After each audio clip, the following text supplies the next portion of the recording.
السلام علیکم ورحمۃ اللہ وبرکاتہ نحمدہ ونصلی علی رسولہ الکریم اما بعد فاعوذ باللہ من الشیطان الرجیم بسم اللہ الرحمن الرحیم رب اشرح لی صدری ویسر لی امری واحلل عقدۃ من لسانی یفقہوا قولی رب زدنی علما۔ تمام تعریفیں اللہ سبحانہ و تعالیٰ کے لیے ہیں کہ جس کی ہم عبادت کرتے ہیں اور جس سے ہم مدد مانگتے ہیں، اور اللہ تعالیٰ اس پورے جہاں کو بنانے والا ہے، اس پورے جہاں کا مالک ہے، جو رحمان ہے، رحیم ہے، مالک ہے، قدوس ہے، اور جس کے نبی حضرت محمد صلی اللہ علیہ وسلم ہیں، جو کہ اللہ تعالیٰ کے آخری رسول ہیں اور اللہ تعالیٰ کے بندے ہیں، اور ہر بات میں سے بہترین بات اللہ کی کتاب قرآن مجید کی ہے، اور ہر طریقے میں سے بہترین طریقہ ہمارے نبی حضرت محمد صلی اللہ علیہ وسلم کا طریقہ ہے۔ چونکہ سفر کا مہینہ شروع ہو چکا ہے اور اس مہینے کے شروع ہوتے ساتھ ہی بہت سی غلط فہمیاں، بدشگونیاں اور توہمات کو وابستہ کیا جاتا ہے۔ انسان کسی دوسرے انسان کی باتوں کو سنتا ہے اور پھر ان باتوں کا اثر وہ جلدی لے لیتا ہے، تحقیق نہیں کرتا اور یہ بھی نہیں جانتا کہ قرآن و حدیث میں آیا ان باتوں کا کوئی ذکر ہے بھی کہ نہیں، اور کیا کوئی مقصد ہے کہ نہیں، اور کیا ہمارا دین ان باتوں کی رہنمائی دیتا ہے یا نہیں۔ بیسکلی اس مہینے میں لوگ بہت سی بدشگونیاں، غلط فہمیوں اور توہمات میں مبتلا ہو جاتے ہیں۔ مثلاً شادیاں نہ کرنا، چنے ابال کر محلے میں بانٹ دینا تاکہ کوئی بلا سوار نہ ہو اور ان بلاؤں کو بآسانی ٹالا جا سکے۔ آٹے کی 365 گولیاں بنا کر تالابوں میں بہا دینا تاکہ اس سے بھی بلائیں ٹالی جا سکیں اور رزق میں اضافہ ہو۔ 311 مرتبہ یا اس سے بھی زیادہ سورۃ المزمل کی تلاوت کرنا، اور اس مہینے میں جو تاریخ ہے 13 تاریخ، اس کو منحوس سمجھا جاتا ہے، جس کو 13 تیزی بھی کہا جاتا ہے۔ دراصل ان تمام باتوں کا ہمارے دین سے کوئی تعلق نہیں۔ ایک اور جگہ پہ ذکر آتا ہے کہ جیسے لوگ کہتے ہیں کہ چاند جب گھٹتا ہے یا بڑھتا ہے تو اس سے انسان کی قسمت پہ بہت گہرا اثر پڑتا ہے۔ ایسا کچھ بھی نہیں ہے، کیونکہ چاند اور سورج اللہ تعالیٰ کی نشانیوں میں سے نشانیاں ہیں۔ اس کے بارے میں اللہ تعالیٰ قرآن مجید میں سورہ بنی اسرائیل آیت نمبر 12 میں ارشاد فرماتے ہیں، وَجَعَلْنَا اللَّيْلَ وَالنَّهَارَ آيَتَيْنِ فَمَحَوْنَا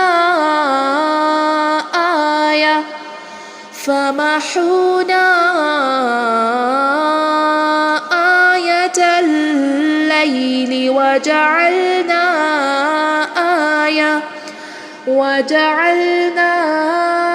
آيَةَ النَّهَارِ مُبْصِرَةً لِتَبْتَغُوا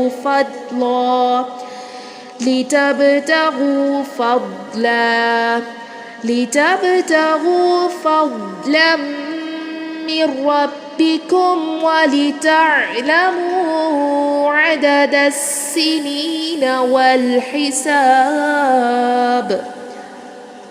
ہم نے رات اور دن کو 2 نشانیاں بنایا ہے۔ رات کی نشانی کو ہم نے بے نور اور دن کی نشانی کو روشن بنایا، تاکہ تم اپنے رب کا فضل تلاش کرو اور تاکہ تم سالوں کی گنتی اور حساب جان سکو۔ بیسکلی دن کا نکلنا، سورج کا طلوع غروب ہونا اور رات کا چھا جانا سب اللہ کی نشانیوں میں سے ہے، کیونکہ دنوں سے مل کر ہفتے اور ہفتوں سے مل کر مہینے اور سال بنتے ہیں۔ یہی ماہ و سال زمانہ ہے جن کو برا کہنے سے حدیث قدسی میں منع فرمایا گیا۔ حدیث قدسی میں اللہ تعالیٰ کا ارشاد ہے، رسول اللہ صلی اللہ علیہ وسلم نے فرمایا، ابن آدم زمانے کو گالی دے کر مجھے اذیت دیتا ہے، حالانکہ زمانہ میں ہوں، میرے ہاتھ میں ہر کام ہے، میں رات اور دن کو الٹ پلٹ کرتا ہوں۔ چونکہ سفر قمری کیلنڈر کا دوسرا مہینہ ہے، اور قمری کیلنڈر کا وجود کیسے آیا کہ جب چاند کی بدلتی ہوئی حالتوں کو دیکھا گیا تو اس سے پھر قمری کیلنڈر وجود میں آیا۔ اللہ سبحانہ و تعالیٰ فرماتے ہیں، يَسْأَلُونَكَ عَنِ الْأَهِلَّةِ قُلْ هِيَ مَوَاقِيتُ لِلنَّاسِ وَالْحَجِّ۔ لوگ آپ صلی اللہ علیہ وسلم سے چاند کے گھٹنے بڑھنے کے بارے میں پوچھتے ہیں، کہہ دیجئے کہ یہ لوگوں اور حج کے لیے اوقات بتانے کا ذریعہ ہے۔ تو قمری کیلنڈر حقیقت میں ایک عالمی کیلنڈر ہے۔ اس کے ذریعے اللہ تعالیٰ نے ہر انسان کے لیے یہ اہتمام کر دیا کہ وہ آسانی سے تاریخوں کا تعین کر سکے۔ اب بات آتی ہے سفر کے مہینے کی، تو رسول اللہ صلی اللہ علیہ وسلم نے سفر کے مہینے میں معمول کی عبادت کے علاوہ کوئی خاص عبادت کرنے کا حکم نہیں دیا، اور نہ ہی کسی خاص بلا سے بچنے کے لیے ہمیں خبردار کیا۔ اسی طرح رسول اللہ صلی اللہ علیہ وسلم نے ارشاد فرمایا، مرض کا لگ جانا یعنی بیماری لگنا، نحوست، الو اور سفر کچھ بھی نہیں۔ صحیح بخاری کی حدیث ہے۔ اس سے ہمیں یہ پتہ چلتا ہے کہ ان تمام چیزوں اور ان باتوں کی کوئی حیثیت نہیں جب تک اللہ سبحانہ و تعالیٰ کی مرضی، اس کا اذن نہ ہو، کوئی چیز بھی منحوس نہیں ہو سکتی۔ اس کے بارے میں یہاں پر بدشگونی کے بارے میں ایک حدیث ہے جو کہ حضرت عبداللہ بن مسعود رضی اللہ تعالیٰ عنہ سے روایت ہے کہ رسول اللہ صلی اللہ علیہ وسلم نے فرمایا، بدشگونی شرک ہے، بدشگونی شرک ہے۔ آپ صلی اللہ علیہ وسلم نے 3 بار فرمایا، اور ہم میں سے کوئی ایسا نہیں مگر اسے وہم ہو جاتا ہے، لیکن اللہ تعالیٰ توکل کی وجہ سے اس سے یہ تمام چیزیں دور کر دیتا ہے۔ تو اس سے ہمیں یہ پتہ چلتا ہے کہ بدشگونی، تہمات اور یہ ساری جو غلط فہمیاں ہیں یہ کچھ بھی نہیں۔ انسان کو چاہیے کہ وہ صرف اور صرف اللہ تعالیٰ پر توکل رکھے۔ اہل کتاب بھی جب دین کی اصل تعلیمات سے جب دور ہو گئے تھے تو انہوں نے بھی شگون لینا شروع کر دی۔ اس سلسلے میں قرآن مجید میں ارشاد فرمایا گیا، أَلَمْ تَرَ إِلَى الَّذِينَ أُوتُوا نَصِيبًا مِّنَ الْكِتَابِ يُؤْمِنُونَ بِالْجِبْتِ وَالطَّاغُوتِ۔ سورہ نساء آیت نمبر 51 میں اللہ سبحانہ و تعالیٰ کا ارشاد ہے، کیا تم نے نہیں دیکھا ان لوگوں کو جنہیں کتاب کا ایک حصہ دیا گیا، وہ جبت اور طاغوت پر ایمان لاتے ہیں۔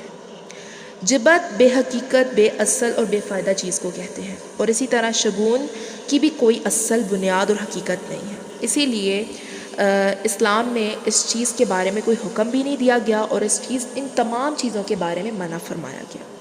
جتنی بھی یہ توہمات ہیں، جتنی بھی یہ فال گیری ہے، کہانت ہے یا شگون ہے، ان ساری کی ساری چیزوں سے اللہ تعالیٰ نے ہمیں منع فرمایا۔ تو ہمیں کیا کرنا چاہیے؟ ہمیں ان تمام چیزوں سے بچنا چاہیے۔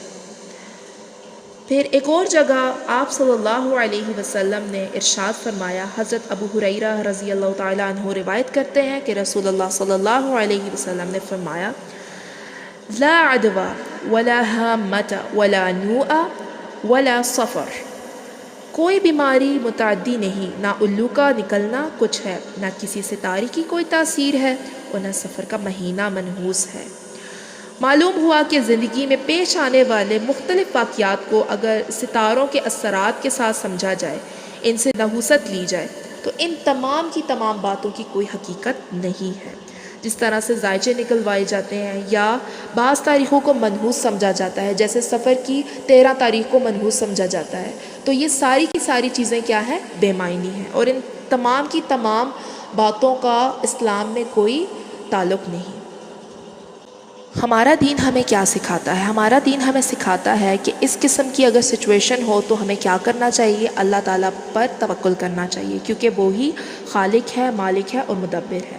اب اسی سلسلے میں اللہ تعالیٰ کے نبی حضرت محمد صلی اللہ علیہ وسلم نے فرمایا، مسند احمد کی حدیث ہے، جو کسی چیز سے بدفعلی پکڑ کر اپنے مقصد سے لوٹ آیا تو اس نے شرک کیا۔ صحابہ کرام رضی اللہ تعالیٰ عنہ نے پوچھا، اے اللہ کے رسول، اس کا کفارہ کیا ہوگا؟ فرمایا، وہ کہے، اے اللہ، تیری دی ہوئی بھلائی کے سوا کوئی بھلائی نہیں، اور تیری فعل کے سوا کوئی فعل نہیں، اور تیرے علاوہ کوئی معبود نہیں۔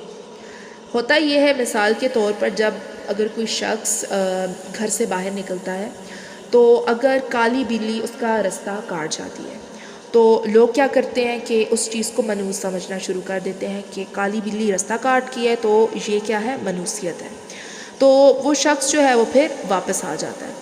بظاہر یہ ایک معمولی سی بات تو ہے، لیکن حقیقت میں یہ بات شرک میں آتی ہے، کیونکہ کسی بھی شخص کا نفع یا نقصان بلی کے ہاتھ میں نہیں ہے۔ اکثر ایسا ہوتا ہے کہ اپنی لاپرواہی کی وجہ سے کوئی کام خراب ہو جاتا ہے اور شیطان ہمیں سجھاتا ہے کہ یہ ساری خرابی فلاں شخص کی وجہ سے، جبکہ ایسا نہیں ہوتا۔ ہمیں کیا کرنا چاہیے؟ ہمیں سارے کے سارے معاملات اللہ تعالیٰ کے سپرد کرنے چاہیے، اور ان تمام کی تمام چیزوں کو ایک سائڈ پہ ہمیں کر کے سارے معاملات اپنے اللہ تعالیٰ کے سپرد کر دیں۔ جتنی بھی آپ کی ٹینشنز ہیں، پریشانیاں ہیں، آپ کیا کریں؟ اللہ تعالیٰ سے مدد مانگیں کہ یا اللہ ان ساری کی ساری ٹینشنز، پریشانیوں کو ہم سے ختم کر دے، ہم سے دور کر دے۔ کسی بھی چیز سے ہمیں کوئی نقصان پہنچ رہا ہے تو اللہ تعالیٰ ہمیں اس نقصان سے بچا لے، اور معاملات اللہ کے حوالے کر دیں۔ شگون نہیں لینا چاہیے۔ اس کے علاوہ تہمات سے بچیں۔ تہمات کے بعد جو ہمارے پاس اور چیزیں آ جاتی ہیں جیسے فال، یہ ساری چیزیں مت نکالیں، بلکہ اللہ تعالیٰ پر بھروسہ کریں، کیونکہ اللہ تعالیٰ ان ساری کی ساری چیزوں کو ہم سے کیا کر دیں گے؟ دور کر دیں گے انشاءاللہ۔ رسول اللہ صلی اللہ علیہ وسلم نے اس مہینے کو کامیابی کا مہینہ قرار دیا، کیونکہ اس مہینے کا نام ہی صفر المظفر ہے، یعنی کامیابی کا مہینہ۔ تو یہ پورا مہینہ کامیابی کا مہینہ ہے، اور اس کی جو 13 تاریخ ہے وہ بھی منحوس نہیں سمجھی جا سکتی، کیونکہ آپ صلی اللہ علیہ وسلم نے سفر کو صفر المظفر فرمایا۔ تو تہمات کا، بدشگونی سے بچنے کا علاج کیا ہے؟ اللہ سبحانہ و تعالیٰ پر توکل کرنا، اس پر بھروسہ کرنا، اور اس بات پر یقین رکھنا کہ تمام جتنے بھی نفع اور نقصان کا جو نقصان ہے وہ اللہ تعالیٰ کے ہاتھ میں ہے، یعنی اللہ تعالیٰ ہی ہم سب کو نقصانات سے بچانے والا ہے، اور اللہ تعالیٰ ہی ہمیں نفع دیتا ہے، اور بے شک ہر مشکل کے ساتھ آسانی ہے۔ ان مع العسر یسرا فان مع العسر یسرا، بس ہر مشکل کے بعد آسانی ہے۔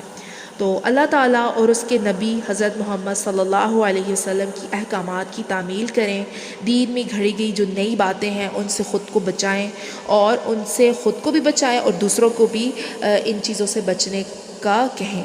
اس مہینے کو منحوس اور ناکامی کا مہینہ نہ سمجھیں، بلکہ اس مہینے کو کامیابی کا مہینہ سمجھیں۔ تو اللہ تعالیٰ سے دعا ہے کہ اللہ تعالیٰ ہم سب کو استقامت دے، ہمیں ہر طرح کی تہمات، بدشگونیوں اور غلط فہمیوں سے پاک رکھیں، اور اللہ تعالیٰ ہم سب کو دین پر چلنے کی توفیق عطا فرمائے، رسول اللہ صلی اللہ علیہ وسلم کے سنتوں پر چلنے کی توفیق عطا فرمائے، اللہ سبحانہ و تعالیٰ کے احکامات کی تعمیل کرنے کی توفیق عطا فرمائے۔ آمین ثم آمین برحمتک یا ارحم الراحمین۔ سبحانک اللہم و بحمدک، اشہد ان لا الہ الا انت، استغفرک و اتوب الیک۔ السلام علیکم ورحمۃ اللہ وبرکاتہ۔